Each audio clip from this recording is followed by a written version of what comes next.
good morning. It's Guido with a Tactics Talk. Thanks for tuning in. I appreciate it. This will be the first in a series of what I'm going to call Coffee Talk, and we're going to discuss all things World of Tanks on the weekend. So we'll have one of these a week, either Saturday or Sunday. Thanks for tuning in. Let's get started. Grab your coffee. First thing on the docket is going to be a video by Milos and Thane, and they are responding to the Foch incident, talking about their premium tank strategy, pay to win, and a few other things they're talking about. So we will break this down as we go. Let's see what they have to say. Hey guys, so Thane and Milos here, coming to you from the Grand Finals stage. You can see there's a whole lot of work going right now.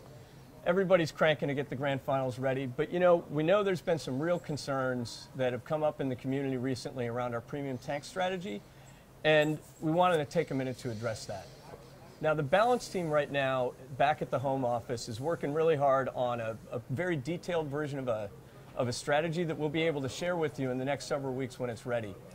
Okay, that's good news. So they're working on something. They have internalized the critique and the criticism, the shitstorm that came at them, and they're going to work on it. That remains to be seen. We've been told things like this before, not to be completely negative, but I think we've all seen this happen several times when they've been challenged by something. They've said they're going to look at it, get back to us, engage us, and it really didn't happen very much. So I will take it at face value. Sounds like a good plan. Let's see what happens further in this video. But, given the amount of concerns that have come up, we wanted to at least say a few things right now. First thing, most importantly, we want to tell you, we stand by being a free-to-play game. We're a free-to-play game. We're a free-to-win game. We're going to be a free-to-win game. We don't want to be pay-to-win. We never will. Okay. See, that's not actually the problem that Foch brought up with the Grand Finals premium tank. The problem is the balance issue. The fact that you are releasing tanks, premium tanks, that are as good or slightly better than your tech tree tanks. Which begs the question then, two questions: A, balance, and B, why do I play the rest of your game if I can just buy a tank that is competitive at the same tier, if not overly competitive? So the issue is not pay to win. The issue is the premium tanks being slightly overpowered. There's never going to be some win button and you can just push with your credit card and auto get it done. A good example from my perspective as a player is the premium ammunition, premium shells. Okay, so now we're sort of off the rails. We are making a video to address the issue of the premium tank. We have talked about how we don't want to be pay to win. Noted, got it, good idea. But it already sounds like they don't quite understand what the issue is. Now, the premium rounds are tied into it. We'll discuss that in a minute after we listen to the rest of what he has to say here for Milos, but already we've veered off the course. Of course, you can go and just buy them straight. On the other hand, players who are actually playing a lot, they can just go and use their silver and their time to actually get these and be leveled with the guys who are actually paying. Yeah, and on the other hand, guys who maybe don't have the same kind of time, family, other obligations, stuff like that, they get to buy those shells with gold so that they can keep up. Do you hear that? So they can keep up. Okay, so we just had a discussion of premium rounds, which is, I would agree, tangentially connected to the issue of the premium tanks, which is at its core a balance issue. And you have a balance issue because you have premium shells with wildly different pen values than your regular shells, and that is very difficult to balance as it is right now. So again, this is not really an issue of pay to win. There are people who argue that Presson 2 is pay to win. It is interesting that they talked a little bit about the silver to gold issue, about you can buy them with gold or silver. You know what would be really interesting, fellas? What are the numbers? Do you really sell that many premium rounds with gold? I mean, we don't need to know the internal numbers of Wargaming. That's obviously their private business. But it would be interesting to know. Perhaps there's actually an argument you can make based on your business model for us with those numbers. Are they making a whole bunch of money off of premium rounds sold for gold? I kind of find that hard to believe, but sometimes in the gaming industry, the whales are really important. So there may be guys that are buying so many premium rounds with gold that it's actually lucrative for them. Everything's going to add to their bottom line, But then it leaves me wondering, is it really that important, fellas, that you keep this gold round model that you have? And is there any way that you can prove that either A, you need it, or B, it's not that big a deal? From our standpoint as the gamers, it is a big deal, and it's crushing your balance issues. Then the quote that I mentioned earlier, buy shells with gold so they can keep up. Right. Yep. So the premium tanks, we know that there are concerns, especially regarding the last two ones. Yep. The Defender and the Chrysler. Yes, in the old days, the premiums were always underperforming compared to the tanks on the other tiers. They kind of sucked. Yeah, well, sort of. During the last years, we actually started changing a little bit of strategy to focus way more on the strengths and weaknesses of the vehicles. Instead of Okay, well, we're not seeing any sign of that, way more on the strengths and weaknesses. Let's back up just slightly, tie up the premium tanks and the premium ammo. For my money as a player, if it's in your game, fellas, it's for balance or fun.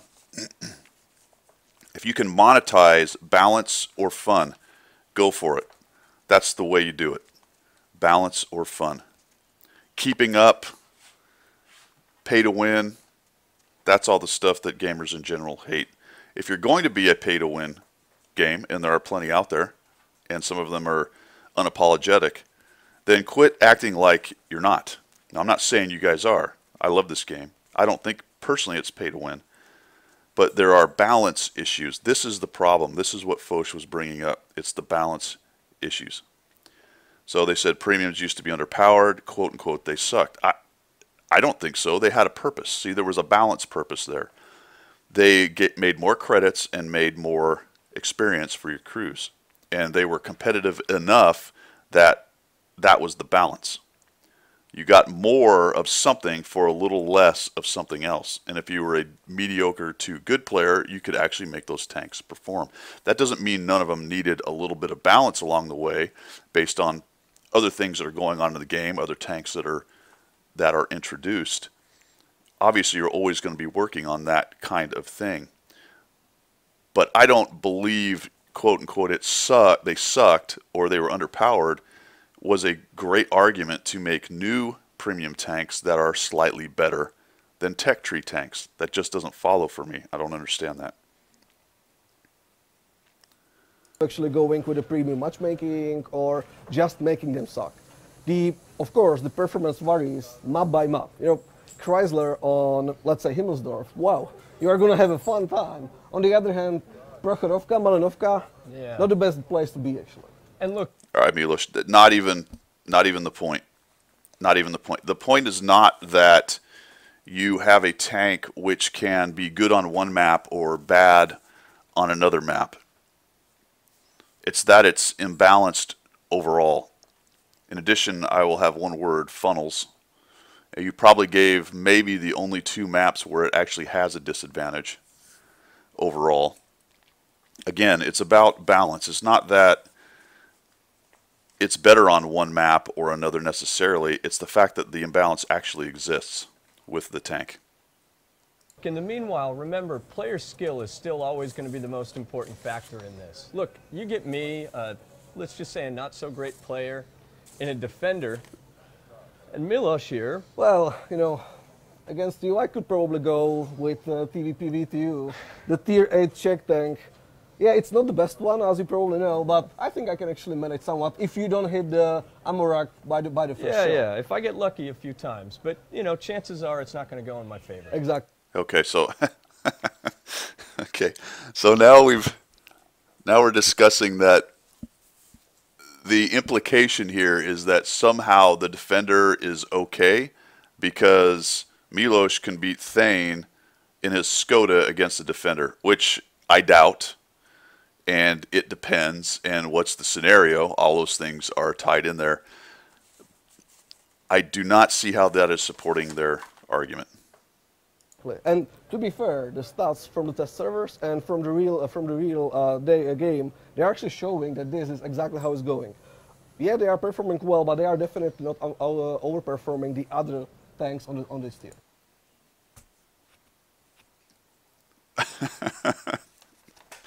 Okay. They are performing well, but they are not overperforming. Okay, can you give me an example? All right, and this is something I thought as I watched this video the whole way through.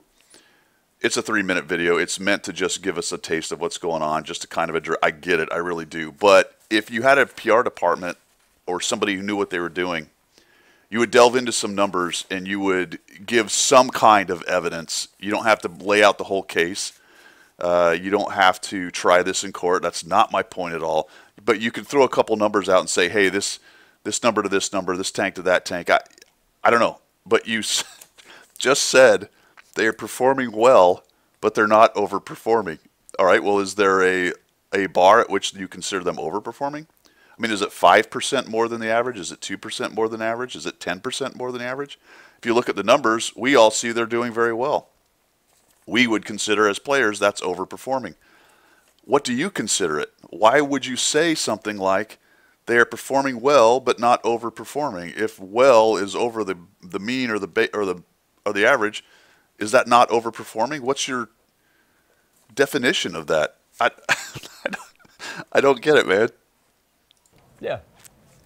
But, you know, in the meanwhile, Milos, we've learned a whole bunch of things about this process, right? For sure, and from now onwards, we will definitely do a better job on the balancing, looking into exactly the areas where they should actually performing, and communicating these way more, because it's important for us that you guys, our players, understand where are the strengths, where are weaknesses, and how we actually, what were the thoughts behind creation of these tanks. I think that's a good point. And look, to be honest, I think All right, fellas, that's excellent. I am glad to hear it. I think all the players are glad to hear it. I am going to use the words are wind quote, because in the past that's not really what has happened, and we've been told this before. But I will take your words at face value, and I will be looking forward to hearing what may come in the future out of this. the other thing that we can and need to do a better job, and we will do a better job on, is we need to involve you guys, our community, our contributors especially, in both of those processes. For sure. So, look, thanks everybody. We're going to go ahead, get back to working on the grand finals stuff. We will keep you guys in the loop based on all the other stuff that's going on. As we get this new information out, as we get the detailed strategy out, we will share it with you guys. But in the meanwhile, we really hope you enjoy the grand finals, and thanks for staying with us. Yeah, no problem, man. Great game. Do enjoy it. WGL finalists, guys, good luck to you. Enjoy the whole event out there. So this was interesting for me. I just feel like they're sort of missing the point, what Foch was talking about. It's the balance issues that they have that people are irritated with, right? It's not, there's no big argument about, there is an argument about pay to win. It is not the big argument. It's not the thing that the pitchforks and the torches came out for. As far as the game balance stuff that caused this whole thing, all right, obviously the torches and pitchforks came out for the copyright strike and threats and other stuff like that. That's a whole nother issue. But as far as the core issue of what Foch was talking about, that was a balance issue and premium tank strategy, and that was barely touched on actually in this video, and there were some odd tangential arguments that I didn't think really addressed the issue, other than the fact that they talked a little bit about premium tank strategy and being a little more transparent, getting people involved in the design and stuff like that. You know what? As far as that goes, I mean, whatever.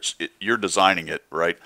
When we see the finished product is overpowered, that's when the players start to get irritated by it. So if you've got people who can help you design those, I don't know why the community would be good for that necessarily, but go for it. You know, if that works out, then I am glad for it. All I am talking about right now, though, is holy cow, these new premium tanks are in fact overpowered.